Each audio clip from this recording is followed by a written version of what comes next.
Hello everyone, I am Vaibhav Arora from Junction, and in this podcast we have with us Mr. Shrey Deepum. Before interacting with the guest, I would like to give a brief introduction about Sir.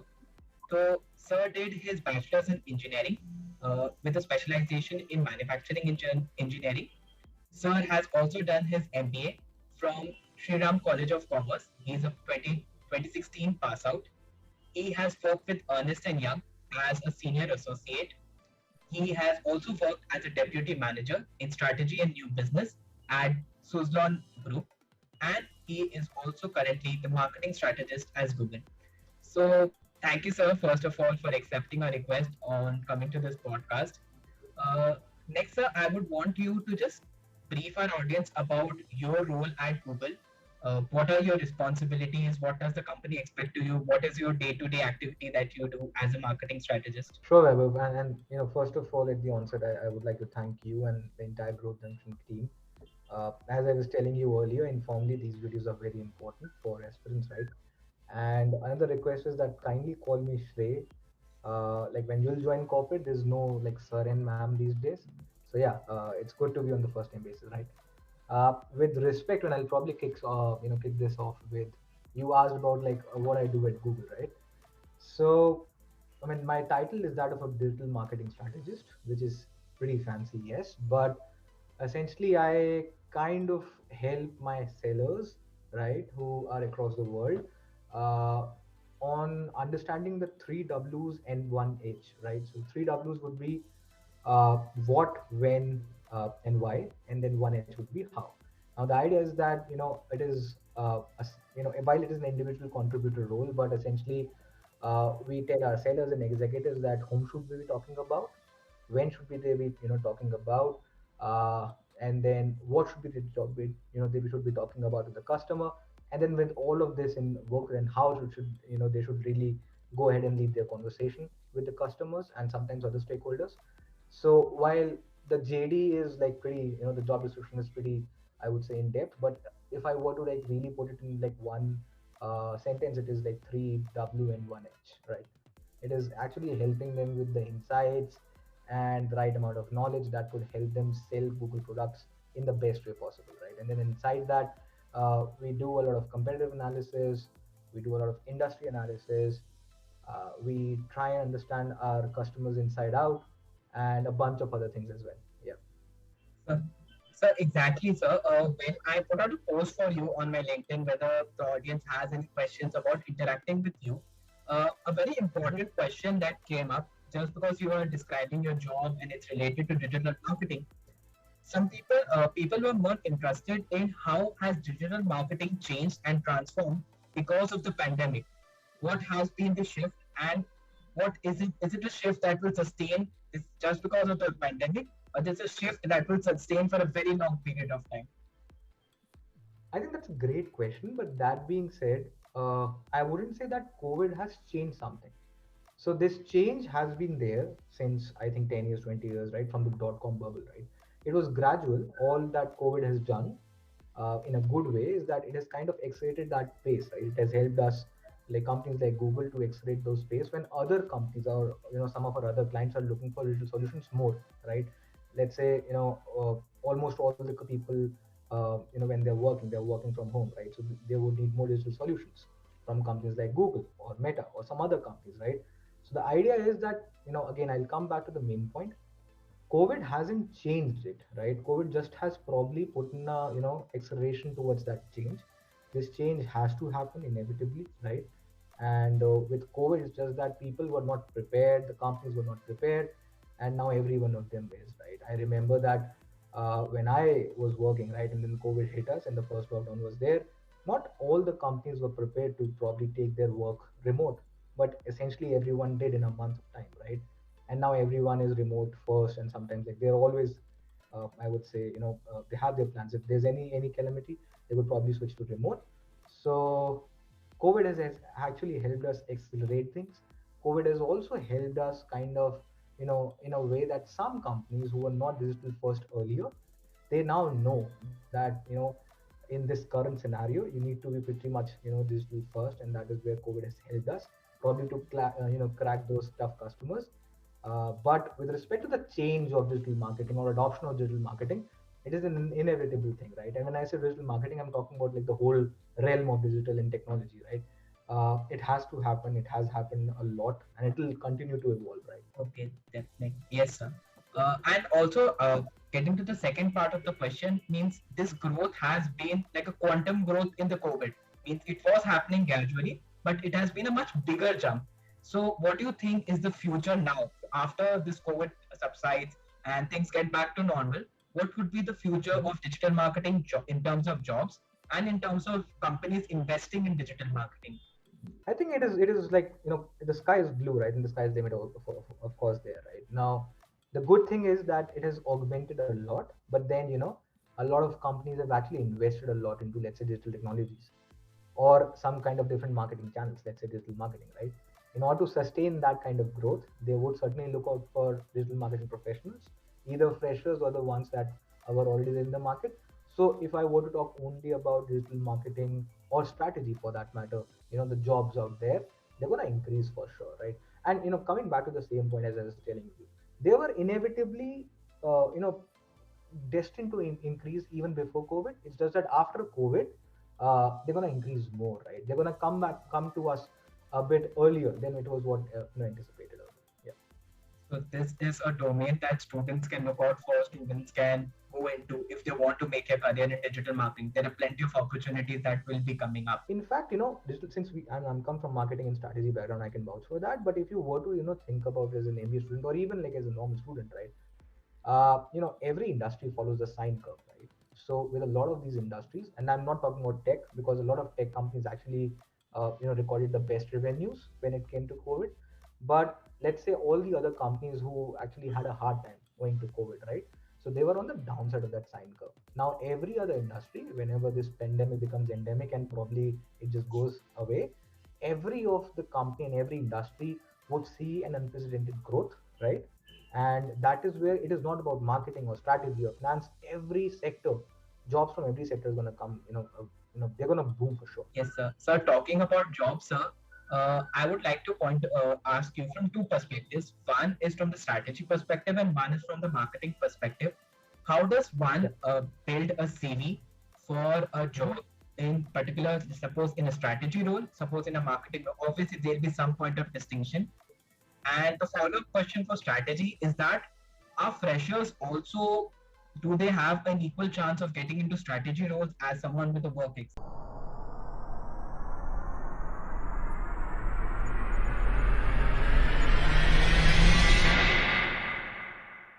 Yes, yes. I mean, I'll take my example, right? And I know a lot of my batchmates did that, right? So I had no experience, right? And I came from like a non-economics, non-commerce background, like an engineer turned MBA, not very unique, right? But I was able to like crack strategy when it came to EY, right? And when it comes to so yes, like answering that question, it is very much pragmatic and it is very much possible, right? To break directly into strategy right after your MBA, right? Irrespective of the fact you have like a relative work experience earlier or not, right? Now, what really helps are the internships. Let's say, what should be like the main target of an MBA student is to know, understand that where he or she wants to really make his or her career in, right? So for me, I had like an idea even before joining MBA. But for some people, they get to understand, let's say, when they spend some time in their MBA, maybe 6 months or maybe a year, right? So it is important to design your internship, like your summer internship, right? According to the, let's say field that you want to probably, make your career in. And while this is like a good rule, it is not like a hard and fast rule. Sometimes people do join an internship and they don't understand, let's say, sales or marketing, and then they want to go into some other, I would say vertical. That is also, pretty much a good thing, right? They tested their waters. So coming back to the point, resume making for a fresher is an easy task, I would say, right? Because even the interviewer knows that you're a fresher. All you have to do is to show your internships, your interests, your live projects, right? And maybe all those competitions from there to compete in all those, different kind of B school competitions. And what I also have seen when I hire, these MBA freshers, is that the resume is very nice, but it is sometimes a bit too elaborate. Now, what I mean by that is that I know every MBA student does a lot in these 2 years, but what they fail to somehow show in their resume is the impact, right?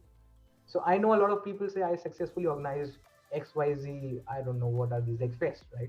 These are important, right? We learn a lot from them. But then what was the impact of that fest, right? So what was the impact of, let's say, the brand value of your college, right? That could be one impact. Or maybe, people write, I did an internship in market research, let's say in a TNS, in a company called TNS, right? That's okay, that's commendable. But what did you do there? And if you made, let's say, PPTs, right? Because that's what interns do. Where were these PPTs used, right? What was your analysis, right? Somehow showing the impact as an intern, as an MBA student, or as an organizer of any of the events in your CV is what really attracts any of the recruiter, right? So you were to think about from a recruiter's hat. Now these recruiters have to probably, they look at some 20, 25, sometimes even 100 CVs, right? And what they search for, and what I also particularly search for, are the numbers. When I see they're good numbers, let's say, organizing of an event actually lifted, let's say, brand image of my MBA college by, let's say, this is hypothetical, 2% or 3% or whatever. Whenever I see numbers in a CV, that gives me like, yay, this is something very good, right? So that kind of piques an interest. That is an initial win. That doesn't mean that you'll, of course, you're like set and you'll crack that job, but at least you are above, like I would say, status quo at that point in time. And once you join, like once you come for an interview, that's like a different ballgame altogether. And we can talk about it that later.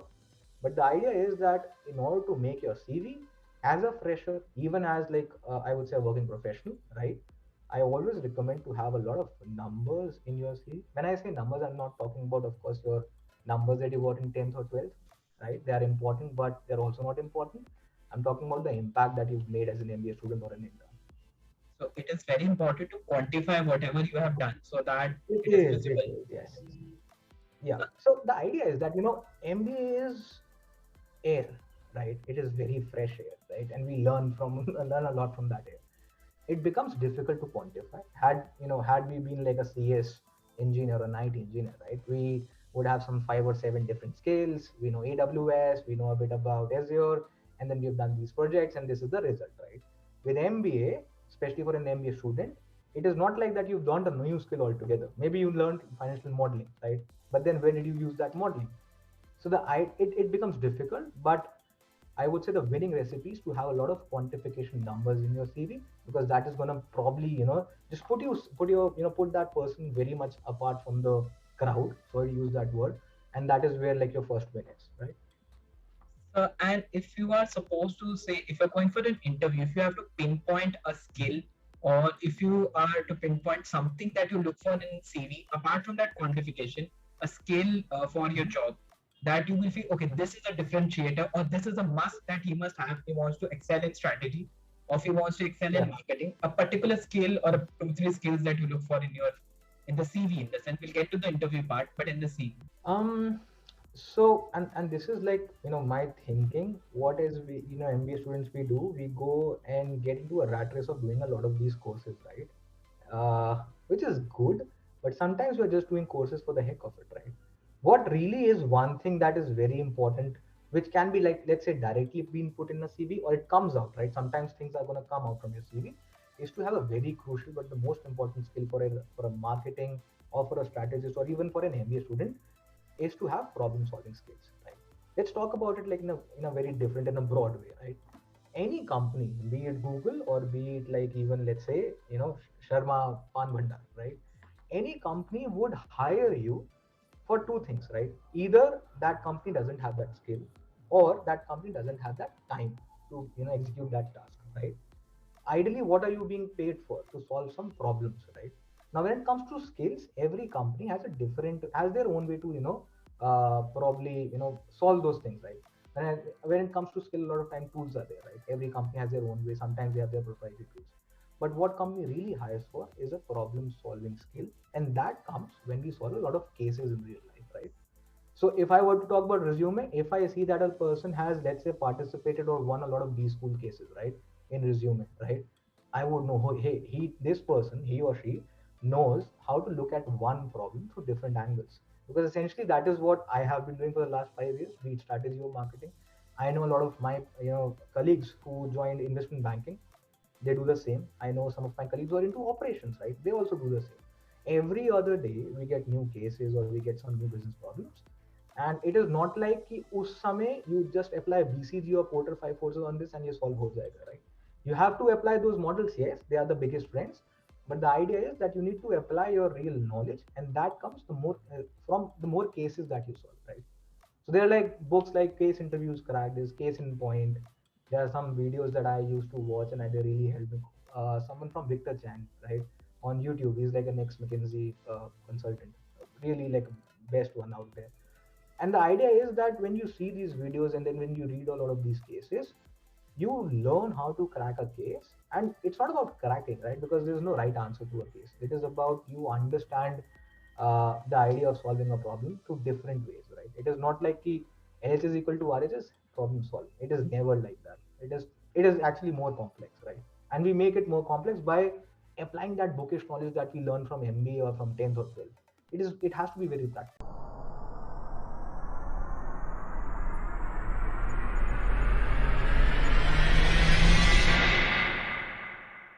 And so some people, what they do, I don't know whether it's a right practice or wrong practice, you will be the best judge, is that people tend to modify their CV according to the JD that they receive.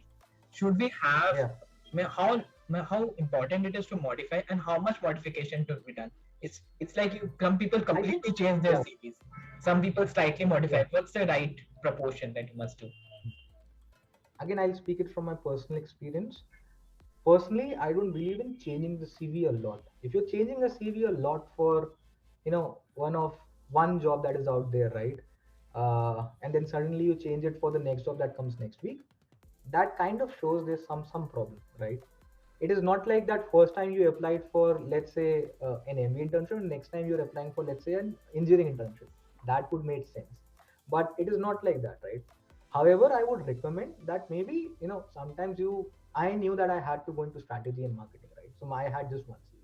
Couple of my friends wanted to dabble a bit in finance and wanted to dabble a bit on like strategy side as well. So they had two resumes, irrespective of the company. Their resumes were catered to the domains, right? So that is where I would say you can think about maybe catering your resumes with respect to the domain as such, right? But not design or change your, I would say, CVs with respect to the job, especially when you're an MBA student. Sometimes I've seen this happen a lot of times. These professionals, right, who have spent some, let's say, 3 4 5 years in the in one of the companies or in many companies or industry, and then they have this like dream job, right? Maybe they want to get into Meta, right? And it is such a big dream of theirs. So at that point in time, if they're probably changing their CV, right, a bit for that company, that makes sense, right? But for MBA students or MBA freshers, like when I say freshers, I'm talking about people who have done their, like, who are doing their MBA irrespective of the fact that they have like prior experience after engineering or not. Like during MBA, right, it is not very much recommended to have like change to be changing your CVs for every other company that visits your campus. And sir, you also raised a very important point. I was about to ask is about the clarity of where you want to get into. Because we Yeah, see as MBA graduates, if we see a company, we want to get into that company is offering a good package. So I want to get into yeah, that. So how important it is to have what specifically you want to do, despite maybe not offering, say, a 15 lakh or a 12 lakh, that may be the difference. yeah, yeah. What is the clarity? How important is that? Okay, I have some 3 or 4 statements on this to make, right? And this is a very good question that you put in, because everyone is into that dilemma. Should they go behind their passion, or should they go behind like maybe 20, 25 lakh rupees of package, right? Now, what happens, right? One thing is that not in every case everyone is very clear, right? I was clear, but everyone is not, and that is okay, right? MBA, among a lot of things, is also about discovering yourself, right? If you're doing an MBA from a great college, you won't be you won't be asked to be you won't be asked to study your marketing, let's say, from books, right? I know in my college we used to study MBA only from cases, right? We used to visit Chandni Chowk sometimes and understand why Paratha Wali Gali is actually that famous, right? Now the idea is, and in amid all these cases and all these visits, you also discover yourself, right?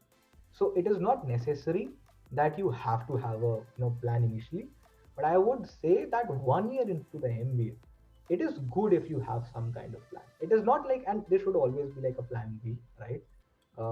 Even plan C or plan D for that matter. But it is good to know where I do not want to go. For example, in my case, I know what I had to do, right? And I was 90% clear in that way, but I was 100% clear where I don't want to go. So let's say even if, let's say, an operations company would have come and they would have offered, let's say, 30 LP, I would not have appeared for it because I never saw myself as an operations guy. Maybe after 2 years or 3 years or 5 years after that, right? Now, what could help in this is maybe through your videos or some other videos. MBA students should know, they should have an exposure. Let's say, what does a marketer does, what does a strategist does, what does an operation guy does, right? Or a girl does. And having that knowledge is gonna help them really understand, do they want to make their career into that thing or not. So that is one. Secondly, it is about, passion versus money. I personally feel, if you, and this is very cliched statement, but this is actually true in my case. I personally feel if you actually go and work for like a thing that you're very passionate about, it doesn't become a job, right? It becomes like, I mean, at the end of the day, it's a job, but you like it, right? You have that eagerness to learn more about it. But you've just joined a company for a package and you do not have interest into that thing, it will become a burden, right? And the problem is that then you won't be able to perform the best as according to your peers or competitors there. So it is almost kind of suiciding your career, which I wouldn't really recommend. So for me personally, it is always passion and money thing, right? It comes in a lot, right? If you follow your passion, you'll be doing a lot of good things in your career. And then I'm sure you're gonna earn much more than people who joined, let's say, earlier at a higher package or even 2x of the package, right? That is very, very, I would say, important to know about that. And one last thing about this, right? I see there's this one summer internship or there's this one company that comes into campus or externally, and everyone has a dream about it, right? And if they are not able to crack that, they feel the life has ended, right? It happened with me as well, okay, during my summer internships. And I felt that, it's done. I'm done and there's nothing going to happen, whatnot. It happened with us Well, that is, also. It happened yeah. with us And that, also. Yeah. yeah, it happens with every student, right? Not everyone can get everything, right? I remember I wanted to join DCM Sriram for like my summer placements, right? Because it was like very clear, DCM Sriram summer internship, DCM Sriram final placement, and you're set, right? And my father also comes from Sriram too, so I had that mentality, right? But it didn't happen for me, and I was like very sad for 2 days or something like that, almost like, that maybe like a breakup has happened or whatnot, right? I was like that sad. But now that I realize it, right, probably that was for the best, right? I got to work with, other companies. I got to work in, I worked in strategy, I worked in IB, I worked in M&As, and I'm doing marketing as well, which I always wanted, right? That too in a company like Google. The lesson over here is that patience is the key, right? And the career is very long, right? uh, you get a job at 25, 24, okay? You get retired very late. Sometimes you don't even get retired if you like reach like the board of directors or something like that. So in that long career, if there are one or two setbacks that are very important, that helps us learn a lot. So yeah, don't get like dejected if you do not get that dream placement in the internship or in like the. So, because it happened with us, me also. Mackenzie came to our campus, and I didn't get into that some internships. I totally understand what you shared with me with us. So coming now to the interview point of view. So in the Yeah. interview, I had a question in terms first as a fresher. I'll go into the work ex part as well. For a fresher, Mhm. suppose a fresher wants to go into strategy. He may not have industry experience. He does not understand how strategic goals or a compilation of an industry for an industry is done. So what will a Yeah. recruiter looking for him? Because someone with a work ex, he can say that I am with a strategy for X and Y company, and I like that process. Mhm. I want to go into this business only, this domain only. But what will they look in a fresher, and how will they judge whether the fresher is capable of making that strategy or helping the company in that direction?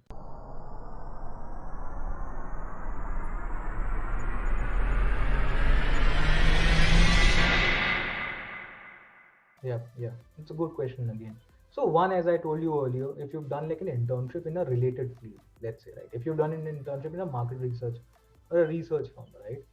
Then that's like a proper, I would say, segue towards a pure play strategy role, right? Because in strategy, essentially research is your backbone, right? So that's like a proper segue. So that is one. Getting your internship right for a strategy role or for any other role is a very important thing. But let's say let's assume that okay, that is not the case, then probably our interest would help, right? As I was telling you, if it is strategy that you're talking about, and even that for that matter, marketing, because marketing is also 80% strategy, right? I would say that read a lot of cases, right? as I was telling you through those books. Try and have conversation with your peers. I remember in my time we used to solve some 3 or 4 cases every week, right? And this is apart from the ones that our MBA curriculum was teaching us, right? I still today solve cases or have discussions with my father or mother on any case that is out there, right? Another good thing that works with me is that when we read these cases, while a lot of these books, these distinguished books or journals, come from foreign authors, which are great, but sometimes what they miss is like an Indian context to it, right? Yes, yes, Now, the interviewer in many times is like a desi person sitting out there, right? So if you were to explain him something about, let's say, GE Minnesota, he wouldn't or she wouldn't want to understand A, or they would appreciate more if you're talking about, let's say, Tata Nagar case study or maybe a Patanjali case study, right? yes, sir. So the answer would be like threefold over here. Number one, if the internship is sorted, that is great. If not, that's not a problem. You read a lot of cases. Strategy in marketing, case study is the key. Read a lot of cases, solve a lot of problems, right? There are many different kind of frameworks, and we can talk about that later. But that's like the internet is full of them right now. And then I would say once that is clear, it is important to have like an Indian context to work with. Now, if like let's say you are interviewing with a Spanish person, do not kind of fill in that Indian context there. But the know-how is very important, right? So maybe have at least maybe I don't know, there's no number, but maybe I don't know, maybe in 2 years of time, I would have read some 500, 600 cases. I'm telling you, and that was like the most important thing that helps me till date, right? So yeah, that is one thing. And so, talking about that problem solving ability, one way that we can show that we have that problem solving ability is by participating in these competitions that take place in D2C Certainly, or in right. different colleges. Because as a fresher, Certainly, yeah. this can show to the recruiter. It does. It does shows an interest, but more importantly, it is not like you just go into the interview and if they ask and you're like, "Sir, I have participated in this," or "Ma'am, I've participated in 10." It is about why did you participate? They know, but what did you learn from them is something that you need to showcase. Where a lot of students kind of get stuck, I have done 10 or 20 or 30. They talk about numbers. They do not talk about impact, right? So I would say, and this could be like a controversial statement probably, winning a case study competition, let's say a national one, right, is important, yes. But I would say kind of trying to show the impact of even participation is more important to get a job, right? I know I won like a all India national case study that was being organized by SmartCube, right? And our team won. In fact, two teams from SRCC, one AIR one and AIR two, right? But what I tried to show during my interview at EY is that what I learned from that, right? And that probably helped me crack EY at that point in time and other companies as well. Yes, sir. So we once you're done with the CV, you've gone through the interview, you get selected for the job. What Mhm. can a person who is stepping into strategy, who is stepping into the market, who is stepping into the corporate world for the first time in these domains expect in terms of work-life balance, in terms of his career? What expectation should he have when he's stepping into a career in strategy or a career in marketing?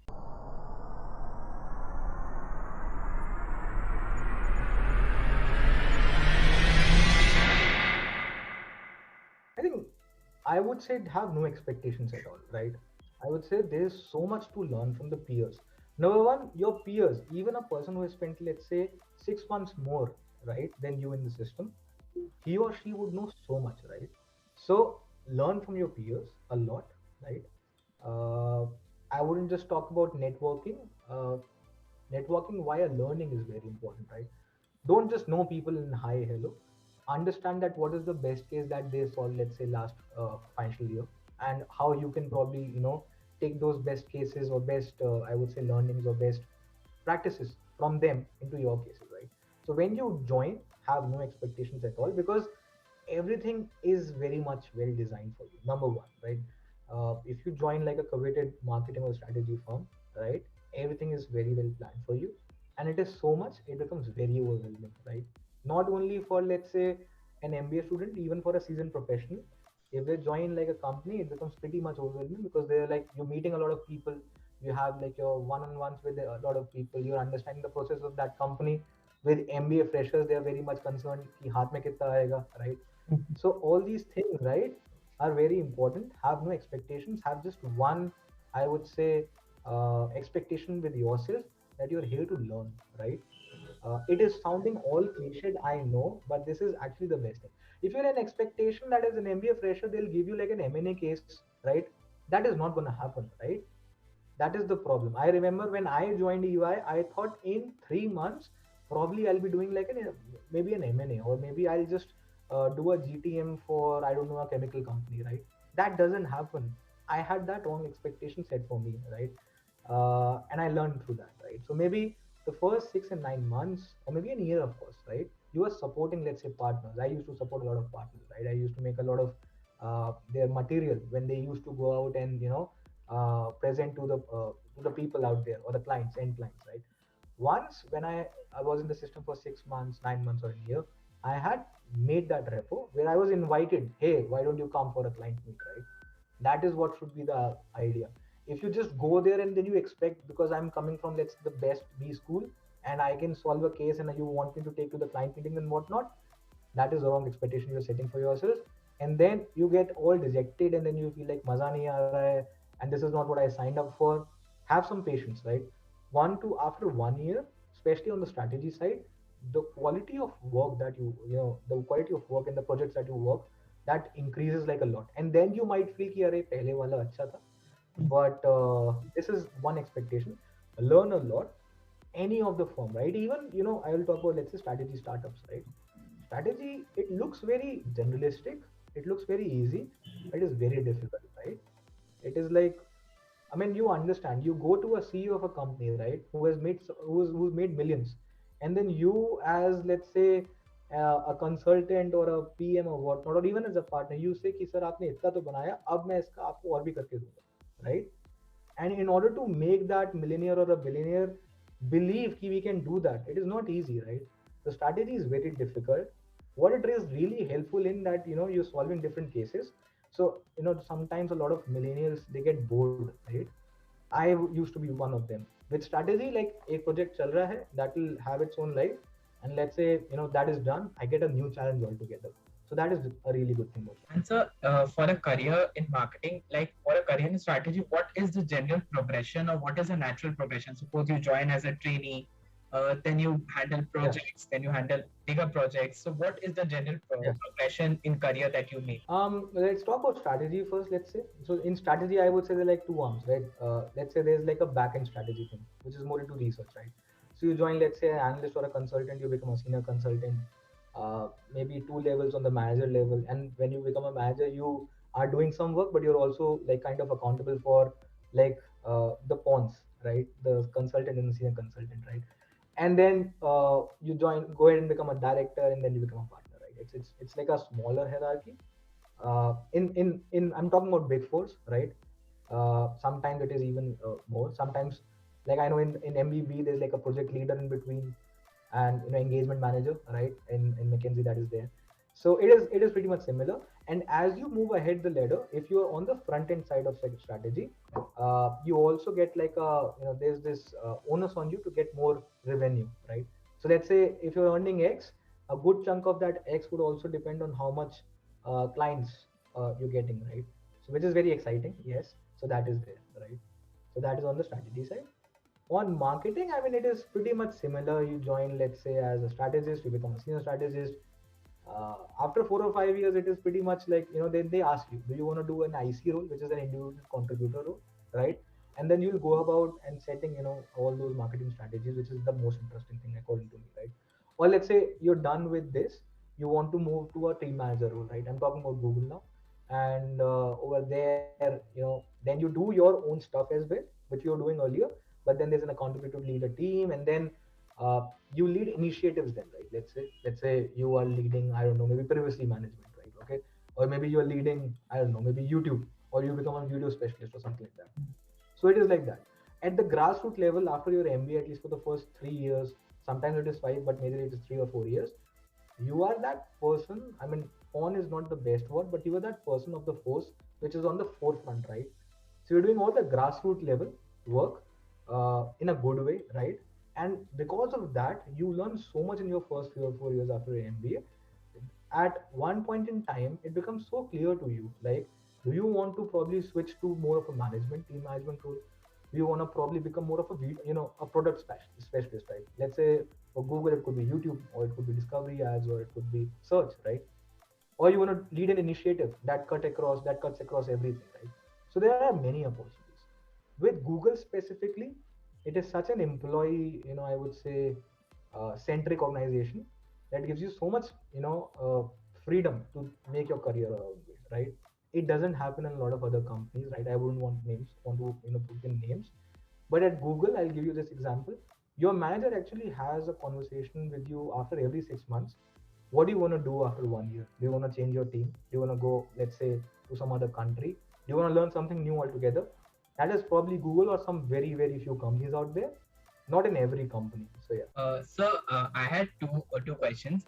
First Yeah. is, how has your work changed in the pandemic, sir? And in terms of strategy, in terms of your, in general, your operation of the day, how has your work Yeah. changed in the pandemic? And the next thing that you were talking about switching, I would also like to come to that. But first, if you can say that because of the pandemic, how has your work or your approach to things changed in Google? I think, see, what I was being paid earlier to do, I am doing the same kind of work, right? What has changed is the way I have started to do it, right? Let's talk about at a personal level. At a personal level, it has become more flexible. Again, talking about Google, at Google, it is like a very flexible work culture. You have to do your work. You want to do it in the night or you want to do it in the morning. That is your problem, right? But let's say if it was not for Google, I started my career with EY. I know some of my colleagues at EY. There, I would say, their work daily or their routine has become more flexible, right? So that is like on a personal front, right?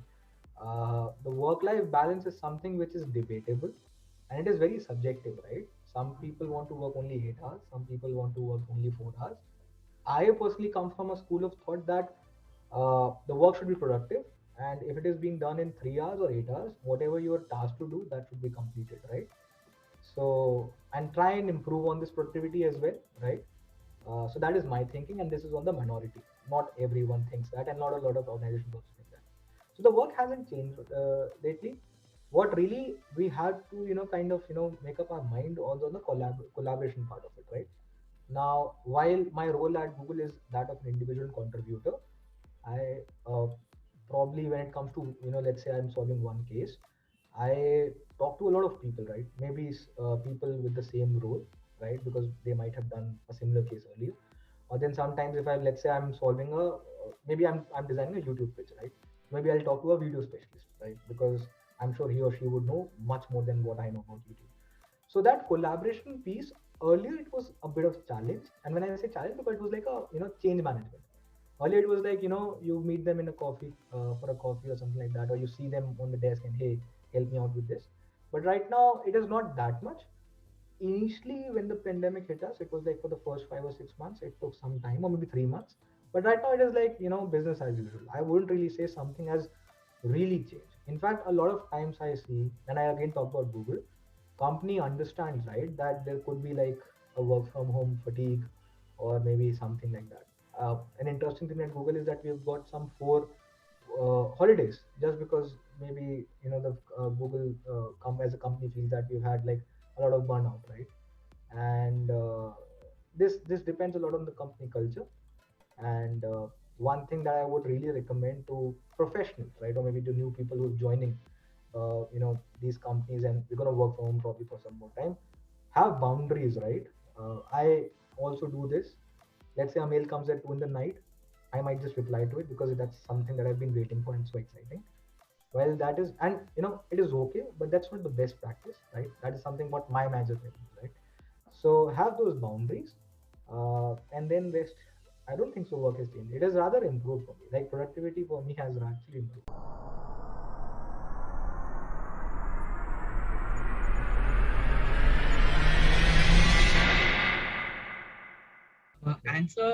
A lot of people want to switch their jobs, or they want to move into new domains or try out new companies. Yes, So, what are the yes. parameters? Like, if you have also switched a certain number of jobs, what are things that you look for when you switch your job? What do you feel that, okay, I'm dissatisfied or I've reached my potential in this company?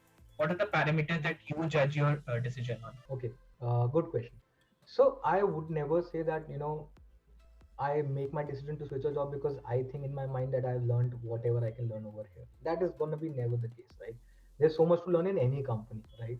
There's so much to learn even in a grocery store if you go ahead and join that. So that should never be the case in your mind that hey, I know everything out here, right? What could really happen? Sometimes the aspirations or the vision of a company, or for example, that team, is no longer or is not matching with your, let's say vision, right? And that is okay, right? People are different, and that is what always has led me to, kind of switch a job, right? I remember how, if I were to tell you, like I joined EY, right? I spent some 2.5 years there. Now, one of my clients at EY was Suzlon Group. Okay, I worked for them. They probably liked my work, and they said, "Why don't you come over?" Right? So I went there. When I was working with Suzlon, my task, while Suzlon is, if people don't know, if viewers don't know, Suzlon is a company that makes windmills, right? Now, my task out there was to actually help them, probably invest their money in certain industries which is outside of renewables, right? So we used to invest in startups and something like that. For the first time, I actually learned a lot of financial modeling as well. At that point in time, I was lucky that way. And then in the quest of all this, I actually we found a company in US, right, which was not doing that great financially, but they had great technology, right? So we went ahead and made a I mean, the term out here in the corporate is like a sick purchase, right? And then we did that. But then, because of that whole thing, right, my job probably had to move to the US. I didn't want that with my career at that point in time. You see, the aspirations change, right? So I switched, and whenever I see that the aspirations has changed, I kind of make an exit. What has always happened with me is that none of my exit, right, has been on a I would say not so in a good way, right? I interact with all my previous managers, right? They have helped me a lot, and they still help me, right? The idea is that only switch when you feel a there's no growth, which doesn't happen a lot of times, but only switch when you see that what you want, let's say from T+2 or T+5 years from your career, is this company gonna give you that? And I'm not talking about majorly on the money side. I'm talking about the work or the skills, or the kind of projects you want to work on. If that is the case, then why not? And then be very transparent with your manager, I would say, right? Don't do like, hey, I'm just gonna exit this company and whatnot, because all these managers gonna they're gonna help you later on as well. As I told you, the career is very long. You never know if you exited from one company, that company might call you back, right? So have those communication doors open. So what you basically told is that alignment of your vision and as well as the company vision, if they don't somehow align, then probably you can switch to another company that goes towards your long-term goal that you want to achieve. Yeah, yeah. I see a lot of times people change job because they'll get more money, which is very important, right? Money is important. I'm not saying that money is not important. But let's say you join a company just because of more money, and then when you join that company, right? Uh, Suddenly you feel that culture shock. Hey, this is not at all what I wanted to do. And then if you go ahead and change the job again, you do this 3 or 4 times, and then while that should not be the case, but then according to the corporate culture, your CV is not the best one again now. Sorry, I got a call. So all that things really, switching should be by design. It should not be by default. You should have like a clear understanding why am I joining a company, and what am I gonna get from this company in 2+2 years or 5 years. And then of course, maybe after 2 years you may realize, okay, यहाँ मुझे ये नहीं मिल रहा है. You can switch again, right?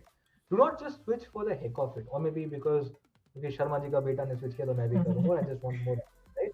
It should not be like that. It should be by design, because a lot of times, I know when I joined Google actually asked that whatever switches that I've made, give me a justification of that, right? At least I had done it by design. Justification was very easy for me.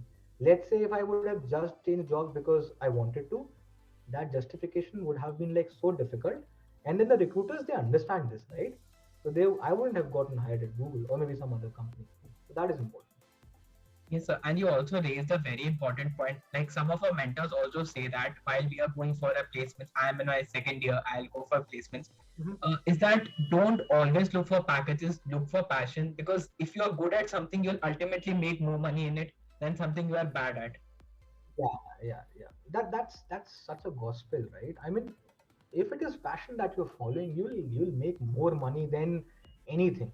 I'm talking about through my own experience. I'm talking about some people that I have looked upon, right?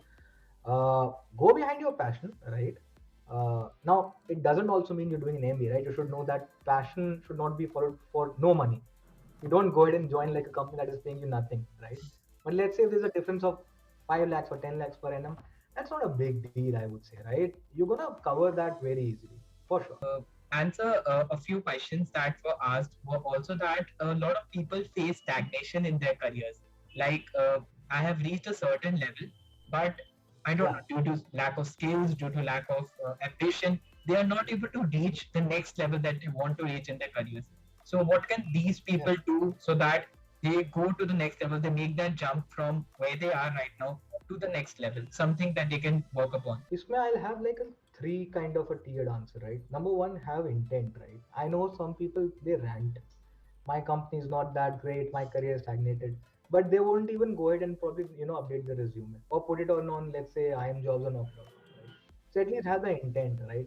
Ranting is like the biggest evil, I would say, right? Rather, I would say if you want to change your company, do not discuss it with your let's say folks or friends. Just go ahead and change your CV, update it, and then put it out there on the job portal, right? Have that, right? Do not just say, hey, I'm gonna change my job, I'm not liking, right?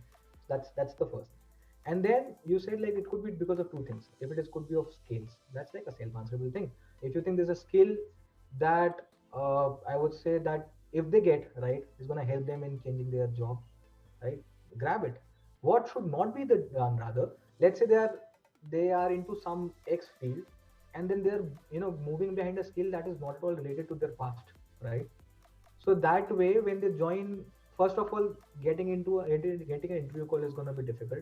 But let's say if they get an interview call, right? The interview would ask that your career is let's say into pure play research, but now suddenly you are totally dabbling into analytics, right? Why is that the case, right? Now there's also a way to answer that, right? If you answer that in a good way, that hey, I'm doing good in research, but I thought that analytics could help me, up my research even more. Okay, but that doesn't really happen, right?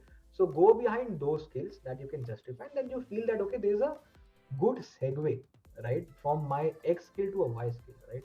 Just don't, as I something, we touched this towards the starting of the call. Do not, just go behind the rat race of taking courses, and courses, right? Every company has their own has their own way of I would say solving a problem, and they have their own way, their own internal processes. Sometimes they have their own proprietary rules. They're going to teach you all that. What they hire you is for problem solving, and problem solving is going to come from real life, right? And that is more important. Skills aa jayega, right? Again, this could be a controversial thing, but this has happened in my own case, right? I feel skill aa jata hai, okay, but जो नहीं आता है that is common sense, right? For example, I know I was doing this guest lecture in an MBA college last week. People were asking me on the chat, should we learn content marketing, should we learn SEO, is SEM important? And I had put in a slide about this only, so I didn't answer that question there and then. I said, when we think about making a career in let's say marketing or strategy or finance, we move behind one thing कि content marketing मैं पढ़ लेता हूँ या कुछ और कर लेता हूँ. वो आप पढ़ लोगे, there's no dearth of knowledge on the internet. What you cannot just learn from internet or books is कि कौन से टाइप ऑफ प्रोडक्ट को आपको कहाँ जोड़ना है, and that is where common sense comes in. That is, and common sense come in two cases, right? So that is what actually MBA should be all about. It should not be only about running behind courses, which are very important. Just don't do it because if let's say you are Vaibhav, let's say you have a friend called Gaurav. गौरव ने LinkedIn पे 15 cases डाल दिए हैं उसने कि मैंने Udemy से ये कर लिया है, लिंक्डइन से ये कर लिया है, गूगल एड सर्टिफिकेट भी कर लिया है, सब मैं भी करूंगा. That should not be the case, because then वो आप केसेस में लगे रह जाओगे एक दूसरे के साथ, मतलब आप कॉम्पिटिशन में लगे रह जाओगे. दूसरा बंदा जो ये सब नहीं कर रहा है but he solving cases, right, he will crack an interview for sure.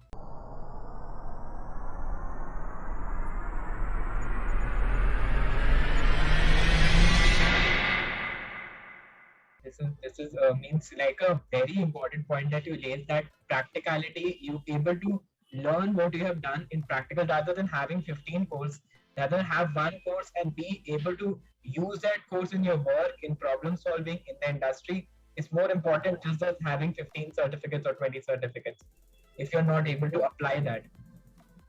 Yeah, see, I joined Google when I had completed almost 4.5 years of my career, right? Even after that, we were like, we had to go through a very rigorous kind of a 2.5 3 months training, right? So company is teaching us stuff, right? They're teaching us Google Ads, let's say, right?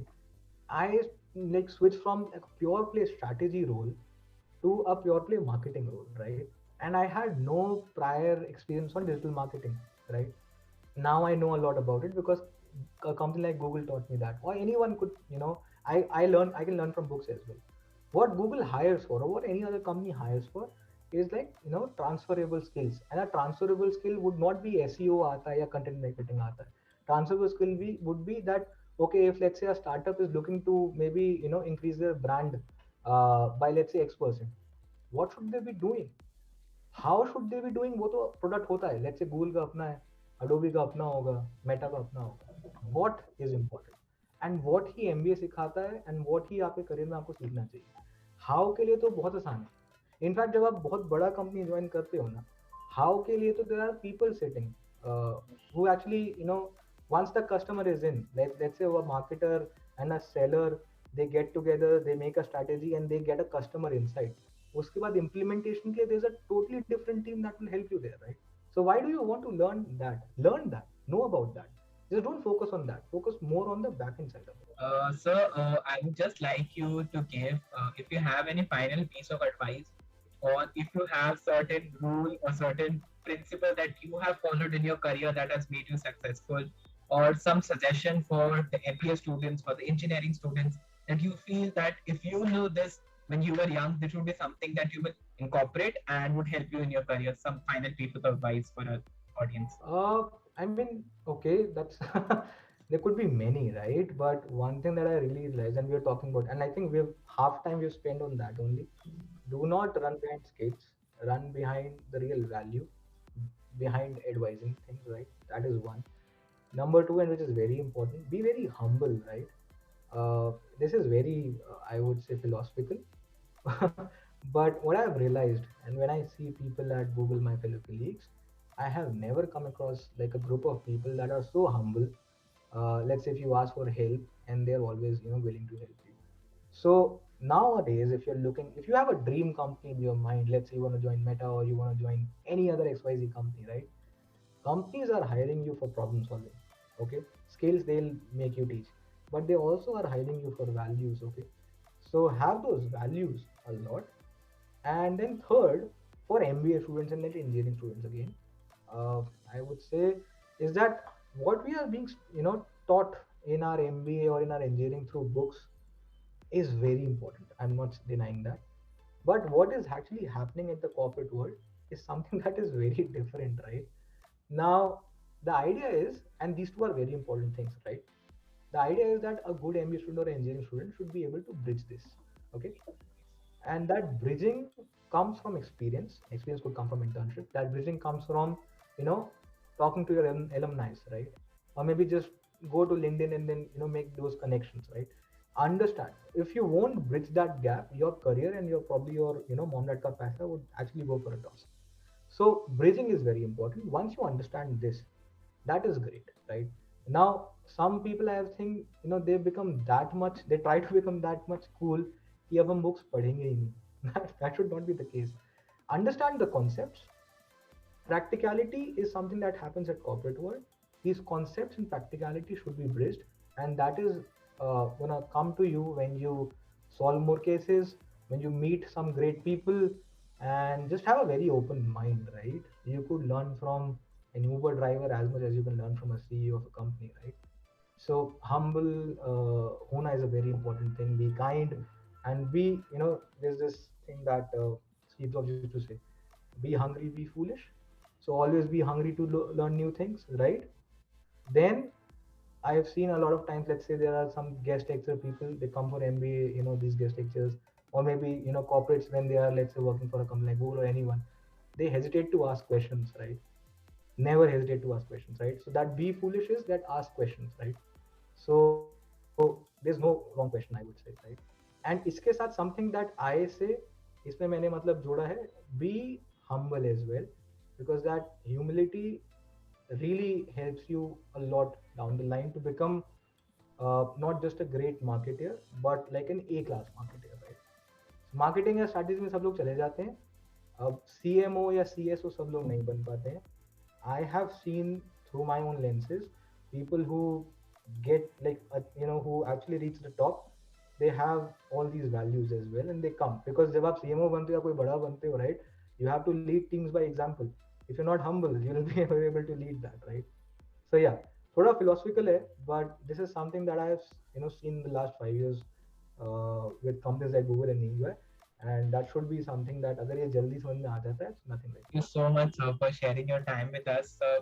Means it's been a pleasure. You've given us corporate advice. You've given us MBA students advice of how to go about their MBA. You've given us some life advice. So thank you so much, sir, for sharing such gold mine of information with us. It's been a great pleasure talking and interacting with you, sir. Likewise, Vaibhav, my best wishes to you and all the viewers that you have on your YouTube channel. Uh, for MBA students, particularly, I would say these 2 years are probably the best 2 years of your life. Learn a lot, make some good friends, and then just enjoy your life. This is the best 2 years, and life is gonna get easier if you spend these good 2 years in the best way.